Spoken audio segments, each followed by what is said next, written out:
तो दोस्तों आज हम फिर से आपके लिए लेकर आए हैं देश दुनिया की सभी ताजा बड़ी खबरें। फटाफट एक एक कर विस्तार से आज आपको बताएंगे, तो वीडियो को अंत तक जरूर देखें। दोस्तों वीडियो बनाने में हमें काफ़ी मेहनत लगी है, तो वीडियो को दिल से लाइक कर दीजिए। दोस्तों पहली खबर में आपको बता दें कि असम में मुसलमानों के खिलाफ हिंदुओं ने की खुलेआम गुंडागर्दी। असम में एक और मदरसे पर जबरदस्ती हिंदुओं ने किया कब्जा, चलवा दिया बुलडोजर, देखती रह गई पुलिस, नहीं की कोई भी कार्रवाई। वहीं आपको बताएंगे दोस्तों की भारत जोड़ो यात्रा में राहुल गांधी के साथ होगा चलता फिरता गांव, 150 दिन वहीं होगा खाना सोना, कांग्रेस ने किया है बंदोबस्त, मोदी अमित शाह के छूटे पसीने।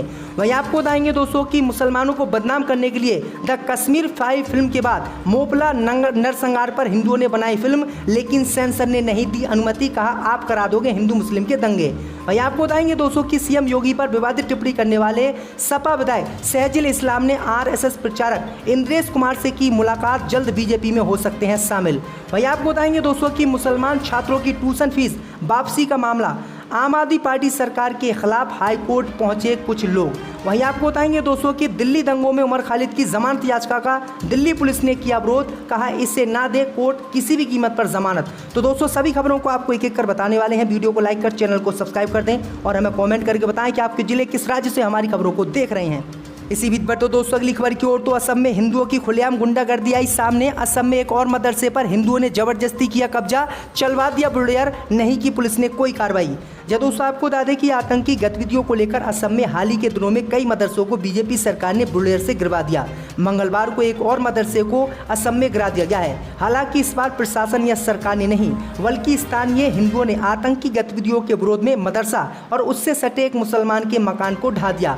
पुलिस ने ये जानकारी आज दी है। पुलिस ने बताया है कि मटिया थाना क्षेत्र के पखी उरा 4 में इस मदरसे और उससे सटे मकान को 2 बांग्लादेशी नागरिकों द्वारा जिहाद के लिए इस्तेमाल किया जा रहा था। वहीं आपको बता दें कि मदरसा संचालक मौलाना जलालुद्दीन शेख की गिरफ्तारी के बाद वो दोनों फरार हैं और मदरसा परिसर के इस्तेमाल के बारे में पुलिस को पता चला। वहीं आपको बता दें कि जिन हिंदुओं ने मदरसे को अपने बुलडोजर से ढाया है, उनके खिलाफ पुलिस ने अभी तक कोई भी कार्रवाई नहीं की है और मुसलमानों को ही गिरफ्तार करके जेल में डाला जा रहा है। तो ये बड़ी अपडेट आई दोस्तों कि किस तरह से इस्लाम को खत्म करने की असम में बीजेपी सरकार और हिंदुओं द्वारा साजिश रची जा रही है और मदरसों को टारगेट किया जा रहा है। आपकी क्या राय इस खबर पे हमें कमेंट में जरूर बताएं। जिन लोगों ने जबरदस्ती ये मदरसा ढाया है, बुलडोजर चलवाया है, उनको क्या सजा होनी चाहिए। इसी बीच पर तो दोस्तों अगली खबर की ओर, तो भारत जोड़ो यात्रा में राहुल गांधी के साथ होगा चलता फिरता गांव, 150 दिन वहीं होगा खाना सोना, कांग्रेस ने किया है बंदोबस्त। जब दोस्तों आपको बता दें कि कांग्रेस पार्टी की भारत जोड़ो यात्रा के लिए कांग्रेस सांसद राहुल गांधी अगले 150 दिनों तक एक कंटेनर में सोएंगे।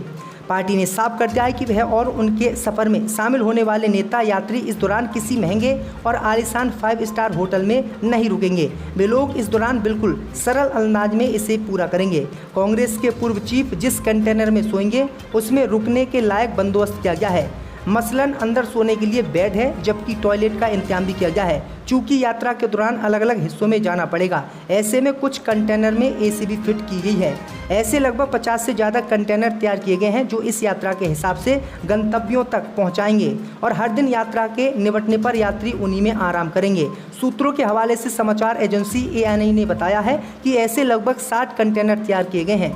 इन्हें कन्याकुमारी भेजा गया है, जहाँ एक गाँव में इन कंटेनर को रखा गया है। रात में विश्राम के लिए इन्हें यात्रा के दौरान नई नई जगहों पर रोजाना एक के बाद एक रोका जाएगा और इसी में राहुल गांधी फुल टाइम सोएंगे। तो ये बड़ी अपडेट आई दोस्तों कि खाने पीने का भी इंतजाम रहेगा और 150 दिन राहुल गांधी इसी में सोएंगे। इस पर तो दोस्तों अगली खबर की ओर, तो मुसलमानों को बदनाम करने के लिए द कश्मीर फाइल फिल्म के बाद मोपला नरसंहार पर हिंदुओं ने बनाई फिल्म, तो सेंसर ने नहीं दी अनुमति। जब दोस्तों आपको बता दें कि द कश्मीर फाइल फिल्म से करोड़ों रुपये का लाभ कमाने के बाद, मुसलमानों को बदनाम करने के बाद अब एक और फिल्म देश में मुसलमानों के खिलाफ बनाई गई है। इस फिल्म को मोपला नरसंहार पर बनाया गया है। भाई आपको बता दें कि इस फिल्म को सेंसर ने अनुमति नहीं दी है, जिसके बाद हिंदूवादी संगठनों को बड़ा झटका लगा है। दरअसल आपको बता दें कि मोपला नरसंहार पर जो फिल्म बनाई है, इसका नाम नदी से नदी तक रखा गया है, लेकिन नदी से नदी तक फिल्म को सर्टिफिकेट देने से सेंसर ने साफ इनकार कर दिया है और कहा है कि जिस तरह से द कश्मीर फाइल फिल्म को रिलीज करके मुसलमानों के खिलाफ घृणा देश में फैलाई गई थी, दंगे जैसे माहौल बने थे, इसी तरह से अगर ये फिल्म भी हमने रिलीज करने की अनुमति दे दी तो देश में बड़े बड़े हिंदू मुस्लिम के दंगे हो जाएंगे और हालात काबू में नहीं रहेंगे। इसलिए इस फिल्म को जो है सेंसर ने अनुमति नहीं दी और हिंदुओं को बड़ा झटका दिया है। इस फिल्म में दिखाया गया है कि मोपला नरसंहार में मुसलमानों के हाथों 10,000 से ज़्यादा हिंदुओं का कत्लेआम किया गया था। तो ये बड़ी अपडेट आई दोस्तों कि मुसलमानों को अब खुले तौर पर बदनाम करने के लिए फिल्में देश में बनाई जा रही हैं। इसी बीच पर तो दोस्तों अगली खबर की ओर, तो दिल्ली दंगों में उमर खालिद की जमानत याचिका का दिल्ली पुलिस ने कोर्ट में किया विरोध, दी दलीलें। दोस्तों आपको बता दें कि दिल्ली दंगे मामले में पुलिस ने एक बार फिर सुप्रीम कोर्ट के सामने उमर खालिद की जमानत याचिका का विरोध किया है। कहा गया है कि उमर खालिद प्रदर्शन के नाम पर दिल्ली में चक्का जाम की स्थिति पैदा करना चाहता था। उसकी तरफ से भड़काऊ भाषण दिए गए थे, ऐसे में उसे जमानत नहीं दी जा सकती। दिल्ली पुलिस ने जेसीसी व्हाट्सएप ग्रुप की चैट का जिक्र करते हुए बताया, जिसमें कहा गया था कि कह दो कि हम जामिया से हैं, दिल्ली का चक्का जाम करेंगे। दिल्ली पुलिस ने कहा है कि चैट में कहा गया है कि CAA NRC बहुत खतरनाक कानून है, खास तौर से मुसलमानों के लिए। अब इसके अलावा दिल्ली पुलिस ने कुछ चश्मदीदों के बयानों को आधार बनाकर भी उमर खालिद की जमानत याचिका का विरोध किया है। दिल्ली पुलिस ने चश्मदीद के बयान का जिक्र करते हुए कहा कि खालिद ने अपनी स्पीच में कहा था कि आपके इलाके में बंगाल के लोग ज़्यादा हैं, उनको CAA NRC के बारे में बताते रहो, अगर उनको कोई कानूनी सलाहकार चाहिए तो हम देंगे। 23 फरवरी की चैट का जिक्र करते हुए बताया गया कि अब्दुल अजीज़ ने कहा कि बस से शाहीन बाग जा रहे हैं, इसमें 90% महिलाएं हैं, ज़्यादातर बस जहांगीरपुरी से शाहीन बाग भेजी गई हैं, यहाँ से कुल 6 बसें आई हैं। तो ये बड़ी अपडेट आ रही दोस्तों कि उमर खालिद की जमानत याचिका का किस तरह से दिल्ली पुलिस खुलकर विरोध कर रही है। इसी बीच पर तो दोस्तों अगली खबर की ओर, तो CM योगी पर विवादित टिप्पणी करने वाले SP विधायक सहजिल इस्लाम ने RSS के प्रचारक इंद्रेश कुमार से की मुलाकात, अटकलें तेज। दोस्तों आपको बता दें कि CM योगी आदित्यनाथ को लेकर विवादित टिप्पणी करने वाले भोजीपुरा से समाजवादी पार्टी के विधायक सहजिल इस्लाम फिर चर्चा में हैं। उनकी और उनके पिता पूर्व विधायक इस्लाम साबिर की RSS के राष्ट्रीय प्रचारक इंद्रेश कुमार के साथ हुई मुलाकात को लेकर तरह तरह के कयास लगाए जा रहे हैं। सहजिल इस्लाम और इस्लाम साबिर का इंद्रेश कुमार को स्मृति चिन्ह देते फोटो वायरल हुआ है। ये फोटो महज 10 से 12 दिन पुराना बताया जा रहा है। अप्रैल में शहर में आयोजित एक समारोह में सपा विधायक सहजिल इस्लाम ने मुख्यमंत्री योगी आदित्यनाथ को लेकर टिप्पणी की थी। विधानसभा में उनकी बोली पर हमारी गोली चलेगी। इस अमर्यादित टिप्पणी के बाद सहजिल ऐसे गिरे कि बरादरी थाने में उनके खिलाफ मुकदमा दर्ज हो गया। अप्रैल में ही VDA ने परसा खेड़ा में उनके पेट्रोल पंप को अवैध बताते हुए तोड़ दिया। इसके बाद से सहजिल इस्लाम CM पर की गई टिप्पणी पर लगातार सफाई दे रहे हैं और अब उन्होंने RSS से हाथ मिलाया है। उम्मीद जताई जा रही कि वह जल्दी समाजवादी पार्टी छोड़कर BJP में भी शामिल हो सकते हैं, ऐसे भी सवाल उठ रहे हैं। इसी बीच पर तो दोस्तों अगली खबर की ओर, तो एक साथ चल रही है 50 जगहों पर IT की छापेमारी, राजनीतिक फंडिंग पर आयकर विभाग की बड़ी कार्रवाई। दोस्तों आपको बता दें कि चुनाव आयोग की रिपोर्ट के आधार पर राजनीतिक फंडिंग को लेकर आयकर विभाग की रेड दिल्ली समेत देश के 50 से ज़्यादा जगहों पर एक साथ चल रही है। बताया जा रहा है कि चुनाव आयोग की रिपोर्ट के आधार पर आयकर विभाग की रेड चल रही है। रेड में 300 से ज़्यादा पुलिसकर्मियों की तैनाती की गई है और इसमें CRPF के जवान भी शामिल हैं। आयकर विभाग की छापेमारी दिल्ली के अलावा हरियाणा, UP, राजस्थान, गुजरात, महाराष्ट्र में करीब 50 जगहों पर चल रही है। छापेमारी एंट्री ऑपरेटर और कारोबारियों पर की जा रही है जो छोटी राजनीतिक पार्टियों को एंट्री ऑपरेटर के जरिए डोनेशन दे रहे हैं और डोनेशन के बदले कैश वापस लेते हैं। बता दें कि चुनाव आयोग की रिपोर्ट में ये बात सामने आई थी कि कुछ राजनीतिक दलों को गलत तरीके से फंड दिया जा रहा है, जिसके बाद IT विभाग छापेमारी कर रही है। इस छापेमारी के बाद कुछ कारपोरेट कंपनियां और कुछ राजनीतिक दलों पर शिकंजा कस सकता है। इसी बीच पर तो दोस्तों अगली खबर की ओर, तो राजस्थान में कांग्रेस नहीं बल्कि BJP में गुटबाजी हुई तेज, बैठक में वसुंधरा राजे को निमंत्रण नहीं।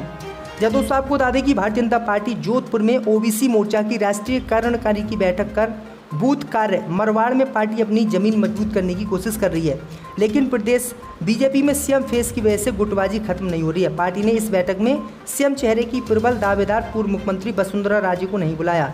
इधर कांग्रेस में भी पहले बगावत कर चुके पूर्व मुख्यमंत्री सचिन पायलट खेमा एक बार फिर सक्रिय है और पायलट को मुख्यमंत्री बनाने के लिए दबाव की रणनीति इख्तियार किए हुए है। इसके लिए बाकायदा पायलट के जन्मदिन के बहाने उनके समर्थक शक्ति प्रदर्शन करने वाले हैं। इस तरह BJP और कांग्रेस में दावेदारों में CM बनने की महत्वाकांक्षा प्रबल होने से दोनों दलों में गुटबाजी सामने आने वाले दिनों में और गरमाने की आशंका। इसी बीच पर तो दोस्तों अगली खबर की ओर, तो अल्पसंख्यक छात्रों की ट्यूशन फीस वापस का मामला, आप सरकार के आदेश के खिलाफ हाईकोर्ट का नोटिस। दोस्तों आपको बता दें कि दिल्ली में अल्पसंख्यक समुदाय के छात्रों की ट्यूशन फीस समेत अन्य फीस को रिवर्स करने के आप सरकार के नोटिफिकेशन के खिलाफ दायर याचिका पर दिल्ली हाईकोर्ट ने नोटिस जारी किया है। दिल्ली हाईकोर्ट के चीफ जस्टिस सतीश चंद्र शर्मा और जस्टिस सुब्रमण्यम प्रसाद की खंडपीठ ने दिल्ली सरकार, दिल्ली शिक्षा मंत्रालय और दिल्ली अल्पसंख्यक मंत्रालय को ये नोटिस जारी किया है। दिल्ली हाईकोर्ट में ये याचिका चार्टेड अकाउंटेंट अविनाश मल्होत्रा ने दाखिल की। जिसमें कहा गया कि दिल्ली सरकार की ये नीति भारत के संविधान के अनुच्छेद 14 और 15 का उल्लंघन करती है। याचिका में कहा गया कि ये नीति कम आय वाले परिवारों के सभी छात्रों को लाभ नहीं पहुंचाती है। बता दें कि दिल्ली सरकार ने सभी निजी स्कूलों से अल्पसंख्यक छात्रों की ट्यूशन फीस वापस करने को कहा था। यह आदेश 2020-21 और 2021-22 के लिए लागू किया गया है, जिसके तहत निजी स्कूलों को कक्षा 1 से 12 तक के सभी अल्पसंख्यक छात्रों के लिए इस आदेश का पालन करने का निर्देश दिया गया था। लेकिन दिल्ली सरकार के फैसले के खिलाफ कुछ लोग हाईकोर्ट पहुंचे और हाईकोर्ट ने अब नोटिस जारी किया। आप देखते हैं आगे क्या कार्रवाई इसमें होती है।